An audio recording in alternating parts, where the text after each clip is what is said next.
Hey there, my beautiful souls. Welcome back. My name's Cheryl, and this is Ritual and Remedy. And today we're going to talk about detaching from the mother wound. Now, I did this one separate because it's part of the generational curse trauma, but at the same time, I think because moms play such a vital role to a child's well-being and being matriarchs of the family, that I wanted to delve into this a little bit deeper.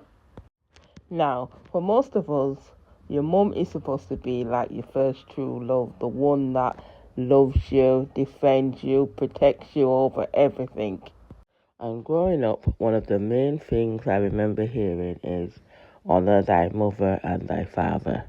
But we grew up in a single home, and to be honest, there weren't many in our community that had both parents in the home. It was mainly a lot of single parents. There was still active dads. I wouldn't say there wasn't active dads, but not many lived in the home with the mum.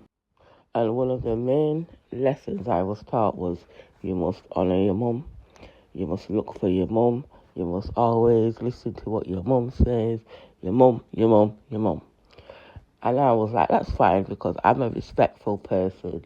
I see no issues in being honourable, being a good child and listen to my mum. None at all. But one of the main problems I found growing up was that my mum was extremely emotionally immature. And the only emotion I ever really remember her having is being angry and not being truly happy, whether she wasn't happy with life itself or in general, just with everything. And I used to feel that coming from her, that she wasn't happy.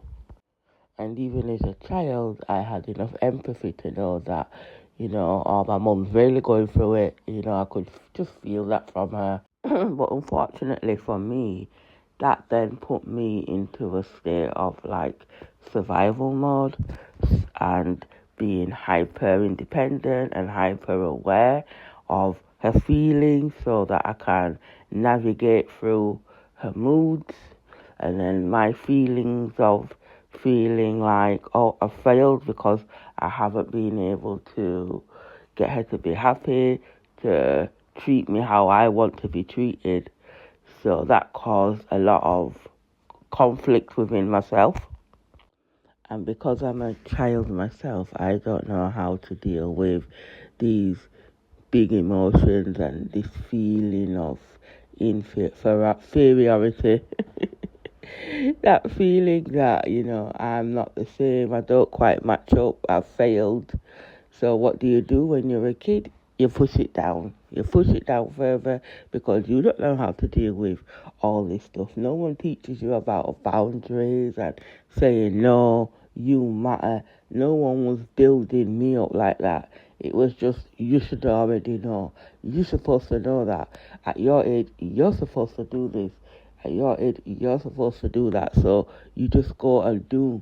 No one teaches you or taught me how to deal with, my emotions and setting up boundaries and looking after yourself. Put yourself first. No one ever tells you that.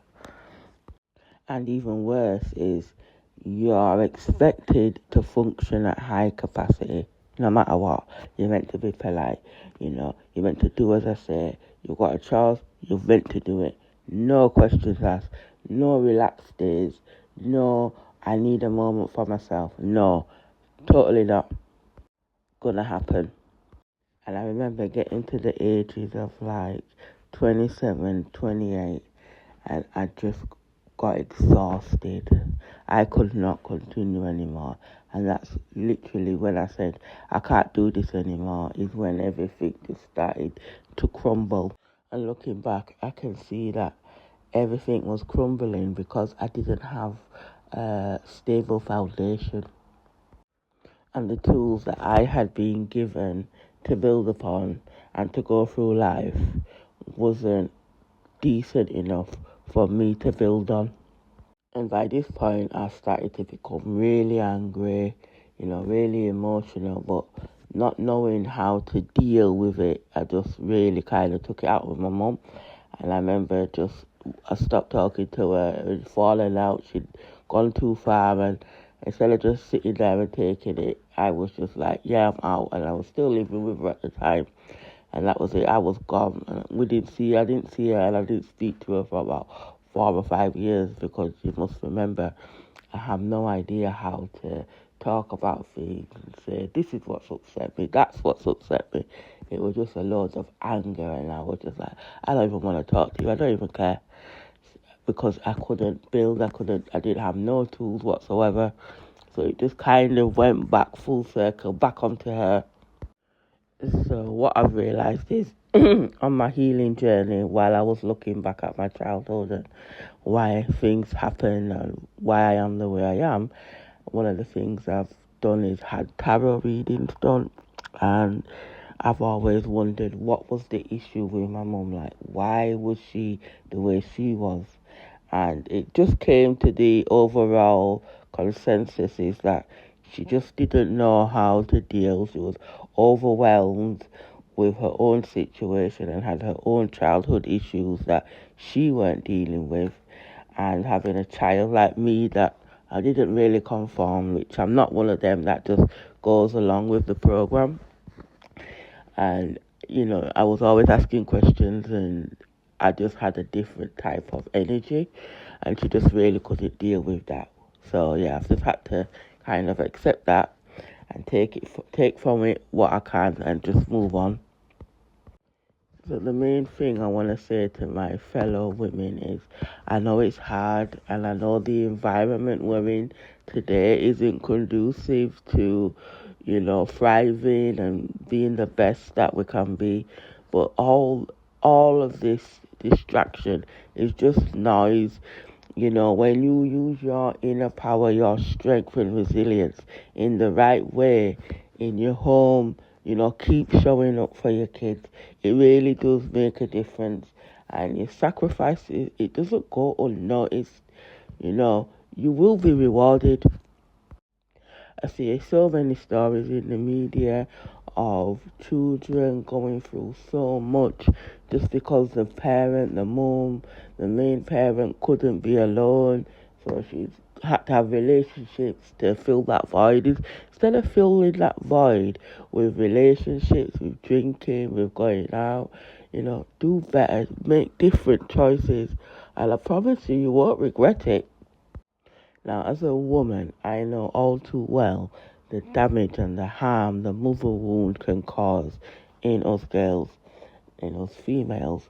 But what I wanted to do is I've added in a few videos of how the mother wound shows up in males. So I want us to pick partners wisely from now on. And I'm serious about this now. I really want women to be very wary of what they're doing and very conscious of the choices they're making, not only for themselves, but for the children. So I'll put in these few videos and I'll say bye from now. So thank you so much for listening to me, and I'll see you on the next one. A man with a mother wound will struggle to emotionally connect with his woman, bottling up his feelings and experiencing outbursts of rage, getting defensive when she lets him know she is not happy about something, and simultaneously wrestling with guilt and feelings of failure for not being able to keep her happy. If he didn't see his mother receive much affection from his father, he'll be looking to his woman to mother him, to tell him he's a good boy for his hard work and efforts, because that's how he measures himself, through performance and achievements, whilst not being able to emotionally pour into her. When she expresses that she doesn't feel supported emotionally, that will remind him of the criticism that he got from his mother as a child, and his inner child will shut down, which is why he withdraws and goes quiet. He must heal the part of him that is still looking for his mother's approval. Now, when he does that, he becomes empowered, whole, calm and connected around his woman. Even if she's upset, he knows how to calm and love her. But until then, he'll instead feel offended by her, which leaves no space for her to be human. Stay away from men with a mother wound. Men with a mother wound our mother, they are so destructive and so dangerous to women and young girls. And we need to be teaching girls how to recognize wounded men, specifically men that are wounded in the area of their mother. This is men that watched their mom struggle triumphantly. This is men who grew up with an emotionally neglectful or unavailable mom. And this is also men who grew up witnessing abuse, either emotional or physical, to their mom. These are wounded men, and they need help, professional help. The problem is the mother wound almost always occurs over the eyes to the soul. So they're blind. They don't even know that this injury or this damage even exists. And if they do acknowledge it, they think, oh, it's not that bad. What happens is you can't marry a man and heal the mother wound. You can't have his babies and be a good mother to his children and heal the mother wound. In fact, the mother wound is so dangerous that it will try to infect you and turn you into the same kind of woman that damaged him. Y'all be careful out here and stay away from these men with these mother wounds because they need to heal. Have you ever dealt with a man who didn't get the love that he needed growing up, and now you are stuck paying for it? I would literally ask this man for the bare minimum. Communicate, show up, be present. And he was acting like I was trying to control his entire life. Huh? I'm like, dang, I'm not asking you to sign a lease. I just want consistent behavior, a consistent phone call. Is that hard? Or it always turns into, oh, I don't have time for this, or why are you so emotional? I've had a hard day. Okay. I'm like, sir, I don't even think you know what real love feels like because you've only experienced survival. Now when someone tries to love you, it feels like an attack. Yeah. And it's like, I get it to an extent, but at the same time, like, I don't have to be there to suffer through the emotional abuse while you try to figure it out. Nah, I ain't gotta do that. I didn't come into your life to fill the void that your mom left. That's not my assignment. And it's so weird. It's like every time I was like soft or vulnerable with him, it would just get weird. The energy shift was insane. And then every time I had a boundary, I was doing too much. Oh, okay.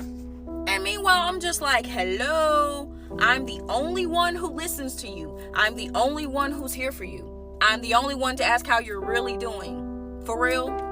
What I've learned is that when you try to love a man who has not healed from his motherly wounds, baby, he cannot receive that love. He can't. It's almost like he confuses like you trying to care for him as you trying to control him. Like, how is that a thing? We'll take all of your love and put it in that same bucket as his childhood pain, and then all of a sudden you're the villain. So nope, not doing it. Go to therapy, heal. I'm not about to mother a man who refuses to grow up. Okay, next caller.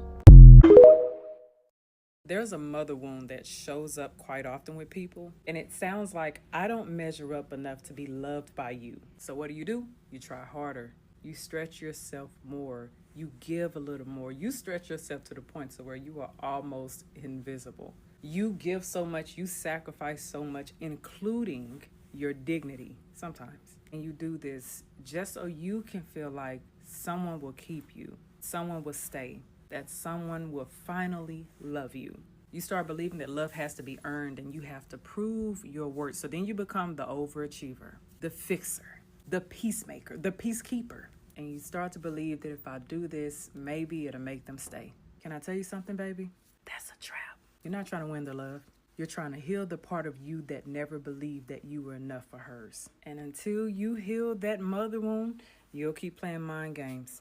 And you'll keep playing games with your own heart. And because you have such a deep longing for that acceptance, you'll end up chasing for acceptance in places that it was never meant to come from. They never told you this, but your mother taught you how to survive. She never taught you how to be loved. That's why your shadow is so loud. Let me explain this gently. Your mother wound is not about what she did. It's about who you had to become because she couldn't show up for you the way you needed. Some of you learned to stay strong because softness wasn't safe. You learned to stay silent because speaking was not valued. Some of you became hyper-independent because depending on someone seemed like a setup for disappointment. Then you grew up calling these things personality traits, when truthfully, they're just survival tactics. This is when the dark feminine energy comes in. She's not the villain, she's the protector. She's the version of you that says, since my mother couldn't nurture me, I would nurture myself. If your mother couldn't love you safely, you simply became the safety that you needed. But here's the truth that nobody says out loud. Your shadow side is not a broken version of you. It's the evidence of what you survived. Healing the mother wound is not about blaming her. It's about realizing you don't have to stay who pain taught you to be. When you finally see that, the dark feminine energy stops being defense and starts to be divine power. Make sure you follow for the next part, because you know we going deeper.